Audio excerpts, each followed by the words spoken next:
they will give you the same. Now, please stand while the Associate Justice of the Supreme Court, Clarence Thomas, administers the oath of office to the Vice President of the United States.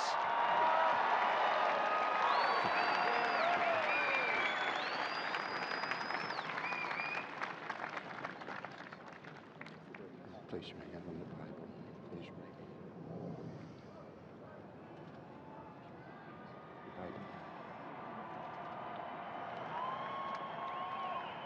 Mr. Vice President-elect, would you raise your right hand and repeat after me?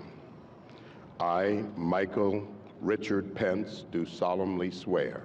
I, Michael Richard Pence, do solemnly swear that I will support and defend the Constitution of the United States that I will support and defend the Constitution of the United States against all enemies, foreign and domestic, against all enemies, foreign and domestic, that I will bear true faith and allegiance to the same, that I will bear true faith and allegiance to the same, that I take this obligation freely, that I take this obligation freely, without any mental reservation or purpose of evasion, without any mental reservation or purpose of evasion, and that I will well and faithfully discharge, and that I will well and faithfully discharge the duties of the office on which I'm about to enter. the duties of the office on which I am about to enter. So help me God. So help me God. Congratulations, Mr. Vice President. God bless you.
Ladies and gentlemen, the Mormon Tabernacle Choir, accompanied by the President's own United States Marine Band.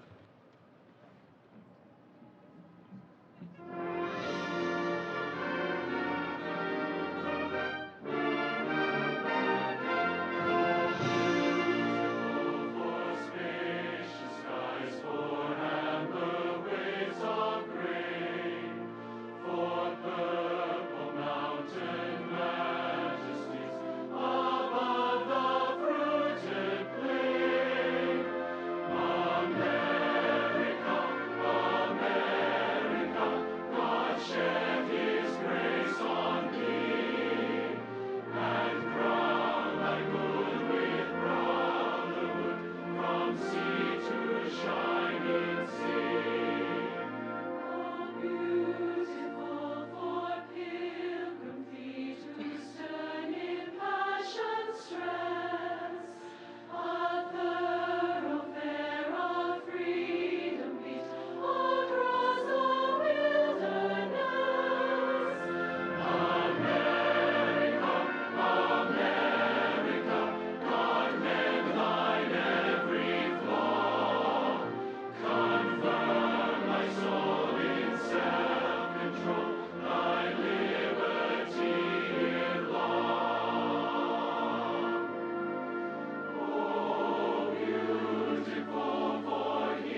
and gentlemen, it's an honor to introduce the Chief Justice of the United States, John G. Roberts, Jr., who will administer the presidential oath of office. Everyone, please stand.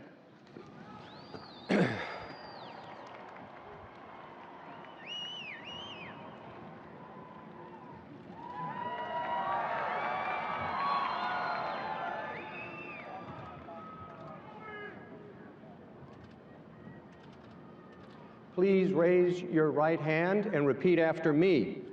I, Donald John Trump, do solemnly swear I, Donald John Trump, do solemnly swear that I will faithfully execute that I will faithfully execute the office of President of the United States the office of President of the United States and will, to the best of my ability, and will, to the best of my ability, preserve, protect, and defend preserve, protect, and defend the Constitution of the United States. the Constitution of the United States. So help me God. So help me God. Congratulations, Mr. President.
What a great honor to be able to introduce for the first time ever anywhere the 45th President of the United States of America, Donald J. Trump.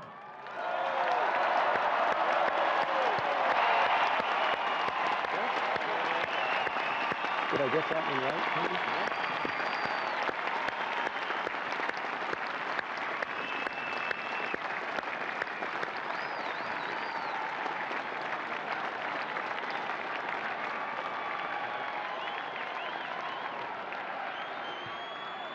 Chief Justice Roberts, President Carter, President Clinton, President Bush, President Obama, fellow Americans, and people of the world, thank you.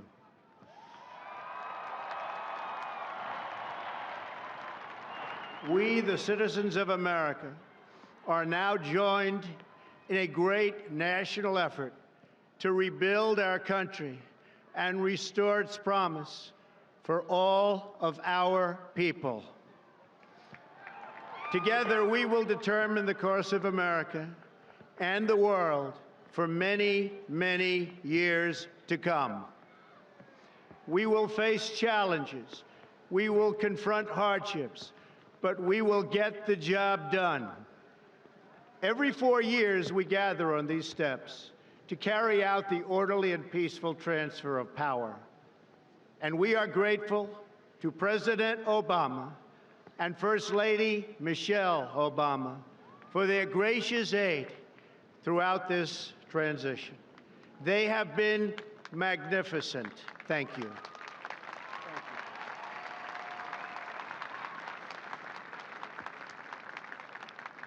Today's ceremony, however, has very special meaning, because today we are not merely transferring power from one administration to another or from one party to another, but we are transferring power from Washington, D.C., and giving it back to you, the people.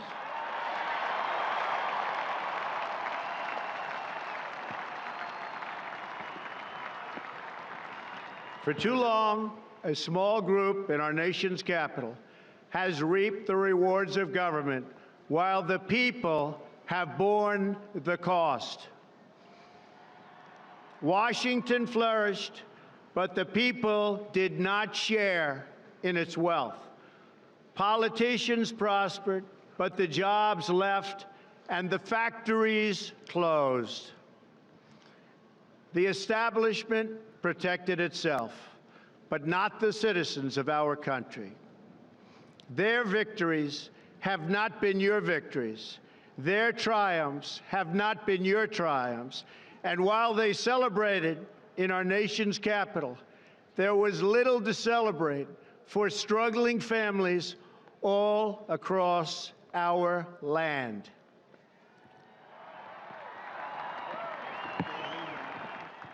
That all changes starting right here and right now, because this moment is your moment. It belongs to you.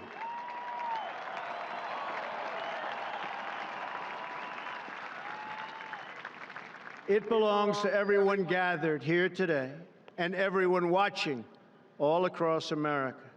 This is your day. This is your celebration. And this, the United States of America, is your country.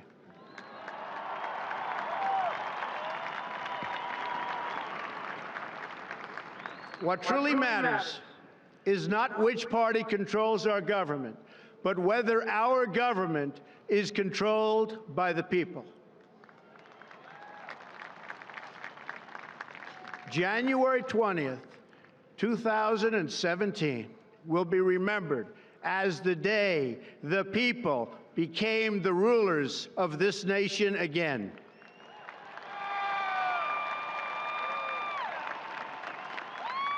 The forgotten men and women of our country will be forgotten no longer. Everyone is listening to you now. You came by the tens of millions to become part of a historic movement, the likes of which the world has never seen before. At the center of this movement is a crucial conviction that a nation exists to serve its citizens. Americans want great schools for their children, safe neighborhoods for their families, and good jobs for themselves. These are just and reasonable demands of righteous people and a righteous public. But for too many of our citizens, a different reality exists. Mothers and children trapped in poverty in our inner cities, rusted out factories scattered like tombstones across the landscape of our nation, an education system flush with cash, but which leaves our young and beautiful students deprived of all knowledge, and the crime and the gangs and the drugs that have stolen too many lives and robbed our country of so much unrealized potential. This American carnage stops right here and stops right now.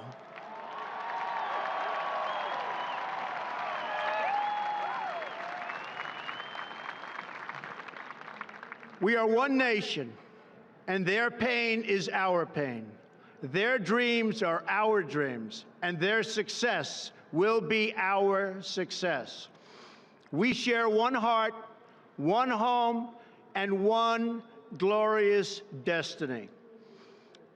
The oath of office I take today is an oath of allegiance to all Americans.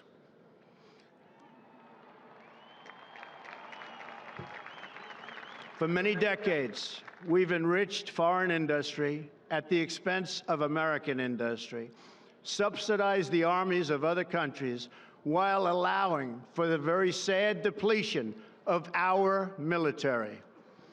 We've defended other nations' borders while refusing to defend our own.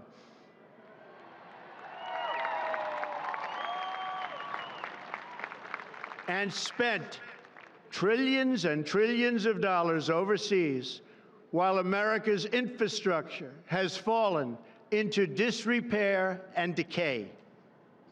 We've made other countries rich, while the wealth, strength, and confidence of our country has dissipated over the horizon. One by one, the factories shuttered and left our shores, with not even a thought about the millions and millions of American workers that were left behind. The wealth of our middle class has been ripped from their homes and then redistributed all across the world.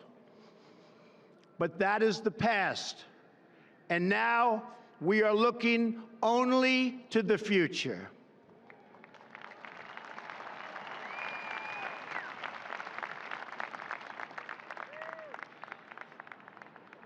We assembled here today are issuing a new decree to be heard in every city, in every foreign capital, and in every hall of power. From this day forward, a new vision will govern our land. From this day forward, it's going to be only America first. America first.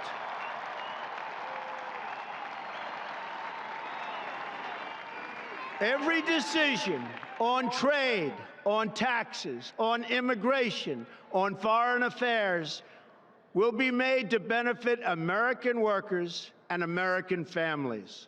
We must protect our borders from the ravages of other countries making our products, stealing our companies, and destroying our jobs.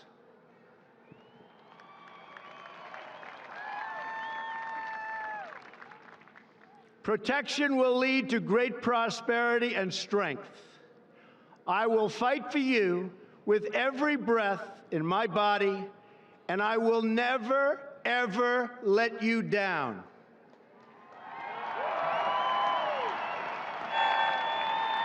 America will start winning again, winning like never before. We will bring back our jobs. We will bring back our borders. We will bring back our wealth. And we will bring back our dreams.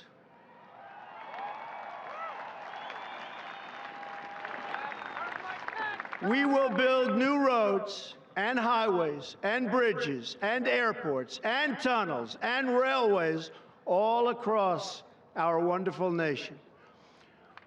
We will get our people off of welfare and back to work, rebuilding our country with American hands and American labor. We will follow two simple rules: buy American and hire American. We will seek friendship and goodwill with the nations of the world, but we do so with the understanding that it is the right of all nations to put their own interests first. We do not seek to impose our way of life on anyone, but rather to let it shine as an example. We will shine for everyone to follow. We will reinforce old alliances and form new ones and unite the civilized world against radical Islamic terrorism, which we will eradicate completely from the face of the earth.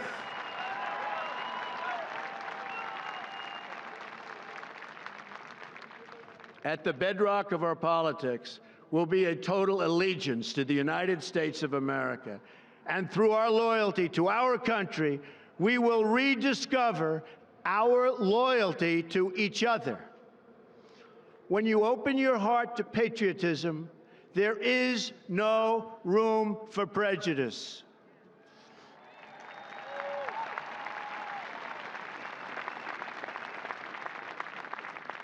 The Bible tells us how good and pleasant it is when God's people live together in unity. We must speak our minds openly, debate our disagreements honestly, but always pursue solidarity.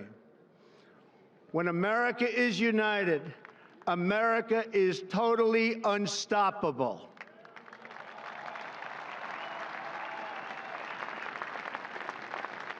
There should be no fear. We are protected, and we will always be protected. We will be protected by the great men and women of our military and law enforcement. And most importantly, we will be protected by God.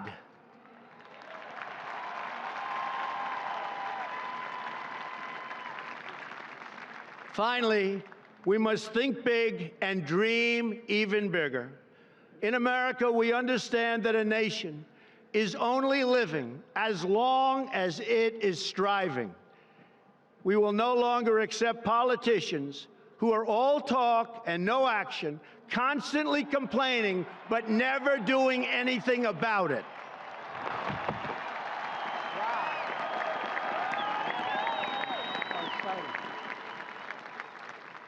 The time for empty talk is over. Now arrives the hour of action.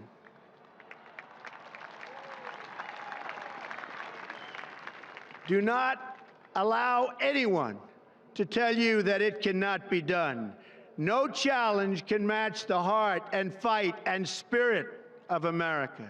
We will not fail. Our country will thrive and prosper again. We stand at the birth of a new millennium, ready to unlock the mysteries of space, to free the earth from the miseries of disease, and to harness the energies, industries, and technologies of tomorrow. A new national pride will stir our souls, lift our sights, and heal our divisions. It's time to remember that old wisdom our soldiers will never forget, that whether we are black or brown or white, we all bleed the same red blood of patriots.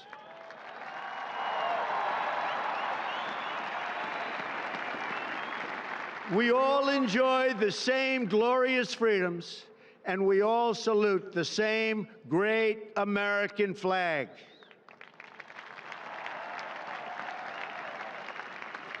And whether a child is born in the urban sprawl of Detroit or the windswept plains of Nebraska, they look up at the same night sky, they fill their heart with the same dreams, and they are infused with the breath of life by the same almighty Creator.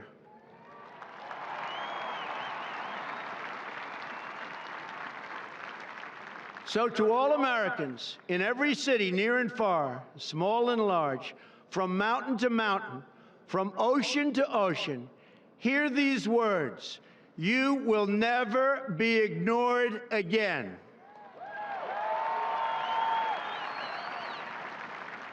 Your voice, your hopes, and your dreams will define our American destiny. And your courage and goodness and love will forever guide us along the way. Together, we will make America strong again. We will make America wealthy again. We will make America proud again. We will make America safe again. And yes, together, we will make America great again. Thank you, God bless you, and God bless America.